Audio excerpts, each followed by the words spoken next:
ஒரு சித்த யோகியின் சரிதம் இரண்டாம் பாகம். அமரக்கவி சித்தேஸ்வரர். பிரபோதரன் சுகுமார். கண்டேன் குருநாதரை. பார்த்தசாரதி. கீதாச்சாரியன் திரு வேங்கடமுடையான் பார்த்தசாரதியின் அற்புதமான வாசஸ்தலமே ஒரு காலத்தில் அள்ளி தடாகங்கள் சூழ்ந்த திருவல்லிக்கேணி என்ற கிராமமாகும். சுமார் 1400 வருடங்களுக்கு முன் பார்த்தசாரதிக்கு திருக்கோவிலை கட்டுவித்த பல்லவர்களின் திருத்தலமான இது 108 வைணவ திவ்ய தேசங்களில் ஒன்றாக விளங்குகின்றது. அமரக்கவி தீநகரில் தான் கட்டிய 3 வீடுகளை ஒன்றன்பின் ஒன்றாக விற்றுவிட்டு இறுதியாக பிரம்மச்சாரிகளின் சொர்க்கபுரியாக விளங்கிய திருவல்லிக்கேணியை தேர்ந்தெடுத்து பார்த்தசாரதி கோவிலைச் சுற்றிய வாடகை வீடுகளில் அவருடைய இல்வாழ்க்கை அமைந்து விட்டது என்பது தெய்வத்தின் சங்கல்பத்தினால் ஆகும். இவை அனைத்தும் பிற்காலத்தில் பரமாத்மாவின் மகா பவித்திரமான சங்கநாதத்தை பாஞ்சகன்யத்தை பிரம்ம நிஷ்டையில் நிச்சயம் அடைவார் என்பதற்கு முன்னோட்டமாகவே அமைந்துவிட்டது. அமரக்கவி சென்னை, பிராட்வே, அம்பத்தூர், தீநகர் என பல்வேறு இடங்களில் வசித்து வந்தாலும் தம்முடைய யோக சாதனையின் இறுதி காலத்தில் திருவல்லிக்கேணி பார்த்தசாரதி பெருமாள் கோவில் அருகே வந்து குடியேற வேண்டும் என்பது இறைவனின் விருப்பம் போலும். திருவல்லிக்கேணி. அதே திருவல்லிக்கேணி பெரிய தெருவில் எங்கள் குடும்பம் சுமார் 60 வருடங்களுக்கு மேல் ஒரே தெருவில் ஒரே வீட்டில் வாழ்ந்தது என்பது இறைவனின் கருணையாகும். இந்த உலகத்தில் எவருக்குமே கிடைக்காத ஒரு பாக்கியம் என் வீட்டு பக்கத்தில் ஆன்மீகத்தின் அழைப்பு குருநாதரின் வடிவில் நெருங்கி வந்தது என்பது என் முன்னோர்கள் செய்த தவ பயனே ஆகும். என் வீட்டின் பக்கத்து வீட்டில் 16 குடித்தனங்கள் அடங்கிய 2 அடுக்கு குடியிருப்பு ஒன்று 1964இல் கட்டப்பட்டது. அதில் முதல் மாடியில் ஒரு சிறிய குடியிருப்பில் அமரக்கவி அவர்கள் 1966இல் வாடகைக்கு வந்து குடியேறினார்கள். ஆன்மீகத்தில் நாட்டம். நான் சிறுவயது முதலே இராமாயணம், மகாபாரதம் போன்ற சரித்திர முக்கியத்துவம் வாய்ந்த கதைகள் மற்றும் புராண கதைகளில் ஈடுபாடு கொண்டு அதை படித்து வருவேன். யோகம், தியானம் போன்ற விஷயங்களில் என் கவனம் சிறுவயது முதலே செல்ல ஆரம்பித்து விட்டது.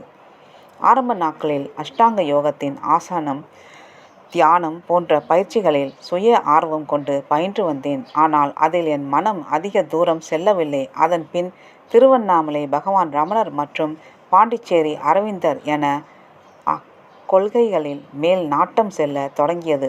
வேத உபனிஷத்து மார்க்கத்தை அறிந்து கொள்ள சற்று ஆர்வம் அதிகமான போது ஒரு சில வருடங்கள் ஆரிய சமாஜ் போன்ற கருத்துக்களிலும் ஈடுபாடு கொண்டு அதில் கலந்து கொண்டேன். ஆனால் செல்வந்தர்களின் கூட்டம் அதிகமாக இருந்ததால் நம்மை போன்ற சாதாரண மனிதர்களுக்கு அங்கு வேலையில்லை என தீர்மானித்து நடையை கட்டினேன்.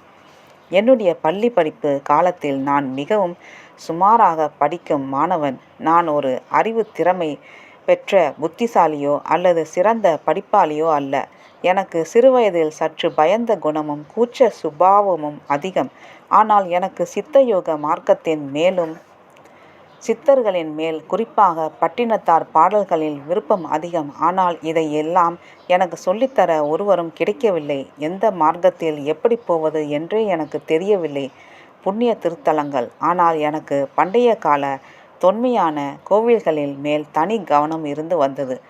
சிற்ப கலைகள் நிறைந்த பெரும் கோவில்களின் மேல் தனி ஆர்வம் இருந்து வந்தது. மதுரை, திருச்சி, ராமேஸ்வரம், திருவண்ணாமலை, காஞ்சிபுரம் போன்ற புண்ணிய தலங்களில் உறையும் சிவன், பெருமாள், முருகன், விநாயகன், அம்பாள், அம்மன் கோவில்கள் என எல்லா தெய்வங்களிடமும் சரிசமமான பக்தியும் அன்பும் இருந்தது. நான் சிறுவயது முதலே அந்த தெய்வம் பெரிதா அல்லது இந்த தெய்வம் சிறந்ததா என எந்தவிதமான வேற்றுமைகளையும் மனதில் வளர்த்து கொள்ளாமல் எல்லா தெய்வங்களிடமும் சமமான பக்தியும் அன்பும் செலுத்தி வந்தேன்.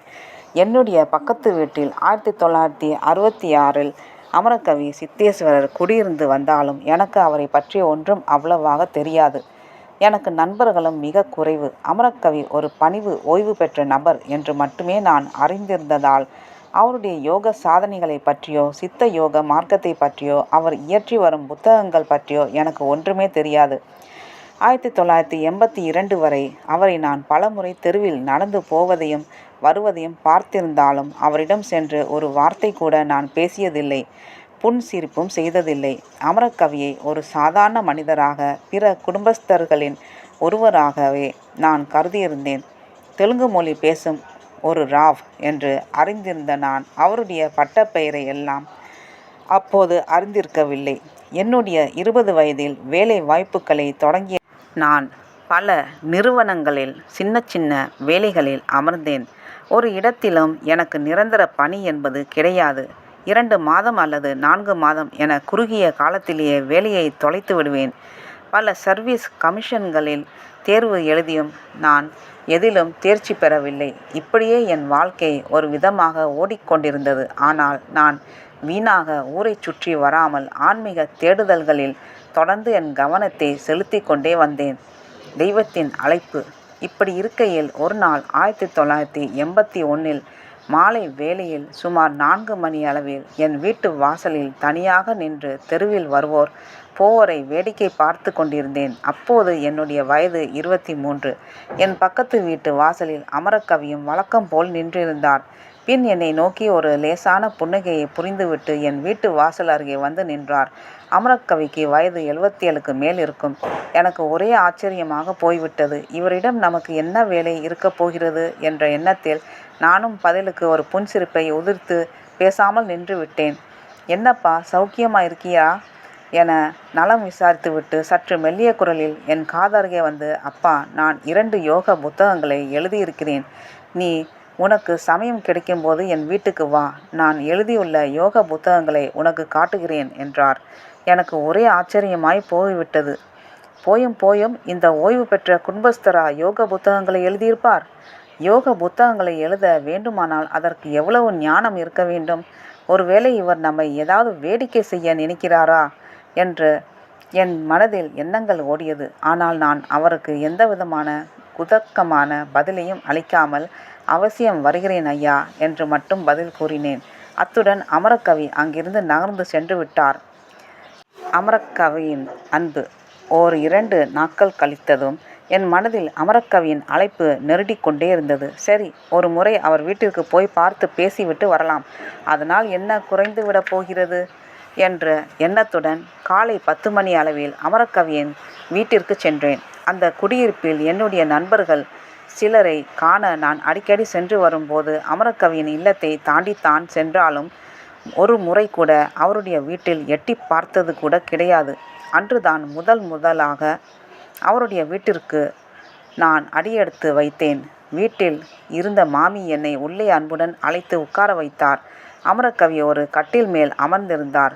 வாப்பா வாப்பா என்று என்னை அன்புடன் அழைத்த அவர் தன் கைகளை மேலே உயர்த்தி, இதுதான் நான் வணங்கி வரும் மூல கணபதியின் படம், இதோ பார், நிஜானந்த போதம் புத்தகத்தின் பெரிய படம் என தன்னெதிரே இருந்த படங்களை சுட்டி காட்டினார்.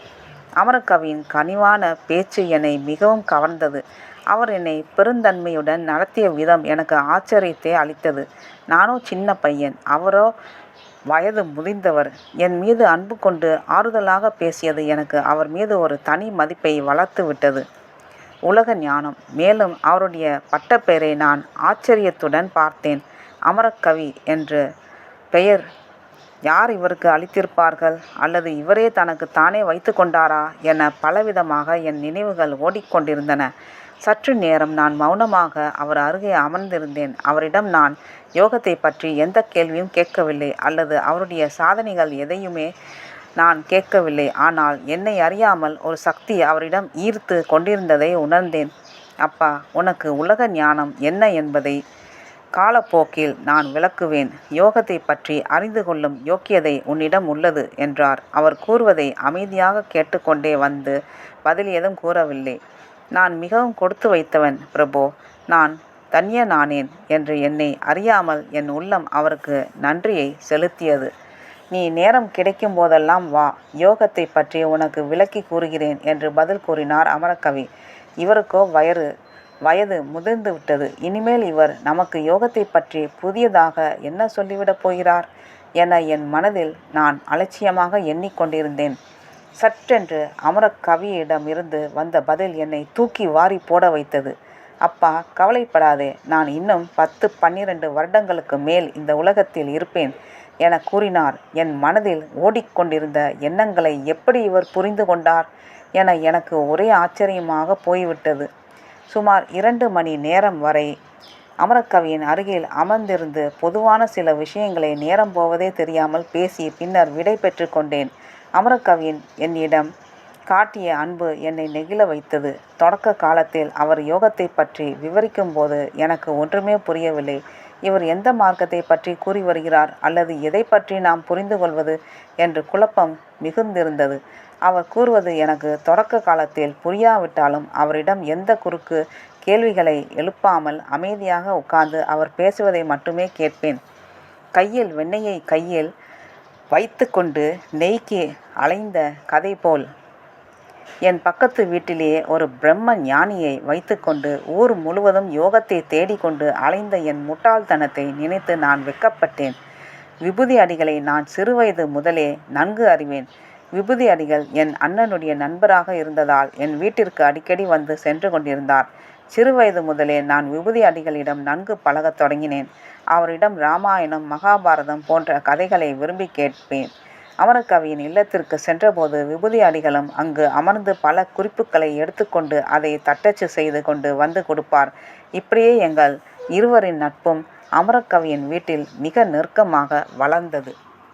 நன்றி, வணக்கம்.